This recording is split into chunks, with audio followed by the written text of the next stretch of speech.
Howdy y'all. Yeah, I've been on that mini disc kind of crave lately, just listening to a lot of stuff and figured I want to listen to it in my car. I mean, it's simple enough to be able to listen to it in the car. All you just gotta do is, plug your mini disc player into your aux port. But what if I was wanting something a little bit more simple? So I think it's about time I upgrade the radio that's in my car. This is a Kenwood DPX50MD. It's got an aux in, it's got CD in, but also it's got mini disc in. And that's the thing that I want the most on it. It's gonna adjust the volume. Skipping and going between tracks is a little bit weird. But I've been wanting just something that's in my car that I could just put mini disc in without having to hook up my actual player. But before I put it in the car, let's test to make sure it works. So in order to hook this thing up, we are going to need a 16-pin cable. This thing is designed to run off your car's 12-volt battery, so we're gonna need 12 volts of DC power. Well, electricity that comes from your house is 120 volts AC, alternating current. So let's get our variable power supply, plug that in. Got that set to 12 volts. It looks like 12.05, but I did a multimeter test on it and apparently it needs that extra 0.05. Gonna do it at 12 volts at 1.5 amps. Just leave that right there for the time being. And here's that 16-pin cable I was talking about. I already kind of have it hooked up with a whole bunch of alligator clips. So there's a lot of stuff that's going on here. The important thing is gonna be this black cable, this yellow cable, and this red cable here. So what the yellow cable is, that is your battery cable. That thing needs to be connected to your battery at all times. The black cable is your ground, so that'll be connected to ground at all times. And this red cable is basically the thing that turns on and off your stereo whenever you turn on and off your car. You might be thinking, why do I have the yellow one going to red and the red going to yellow? Well, the wires there don't really matter that much. It's mostly just that this yellow one needs constant power, so I just have it hooked up to the end terminal that is going to go inside this thing. But if this was not getting constant power, you would lose all your settings and like your radio stations and your presets and stuff like that whenever you turn your car off. Over on this side, black cable that's connected to two purple ones. This is one of the speakers we're going to use to test. So the purple one with the black stripe is going to be our ground, and then the normal purple one is just going to be our positive in. So let me just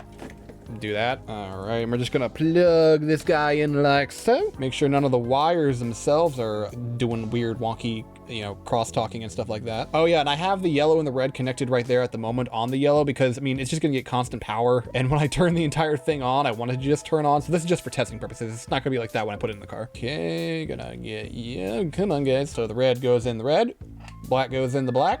And then these ones are gonna go to our speaker. That is, if I can untangle this spaghetti mess. There we go. So we're just gonna put you right here in the center. And for our test speaker, just gonna use this bookshelf speaker. It is a 8 ohm, 100 watt speaker. And just like the simulations, red goes to red here and black goes to black. And that should be all we need in order to test it out. So let me power this on and let's give it a go.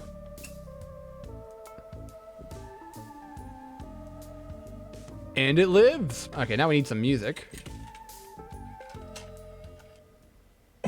Oh gosh. Okay, yeah, that works. Oh man, that actually startled me. Oh, that's funny. It says that won't land me in jail there. So off the bat, the metadata is working. Can we skip tracks easily?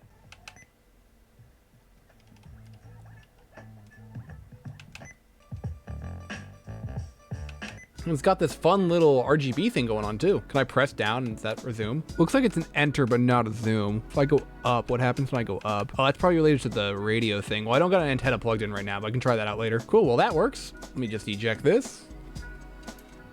Ooh, satisfying. Let me put in a CD real quick. Well, I have no idea where I put my CD that has all the YouTube music I can play on it, so I'm just gonna listen to the Tron Legacy soundtrack myself. Where'd I put the disc? Right, I forgot it was in my actual CD player because I was listening to it. Well, that works, but what happens if I have two in? Oh, that's cool. If I have two in, it shows a little... Oh, God, not again. So if I have both a disc and a mini disc in there, both of those lights will light up. That's how I know what I have in there. And I guess just swapping source. It's real easy to swap source. That's nice. Well, last thing to test would be the aux in. Auxiliary, here we go. Okay, I got it playing one of my previous mini disc videos. Let's see how this sounds. This wiki has me covered. So on here, they have a section that just goes over some of the labels that they have, and I really kind of like the design that they're showing right here. And as it turns out, the community made a label generator for it. I got this little label printer as a gift. This is a proprietary app, which, not the biggest fan of, but yeah, it works. Well, everything's working as intended. Now the next step is to just put this in my car. Well, here it is now installed in my car. Only thing left to do is to put some music in. And make sure it doesn't scare me this time. Huh, didn't get me, but we could raise that a little bit.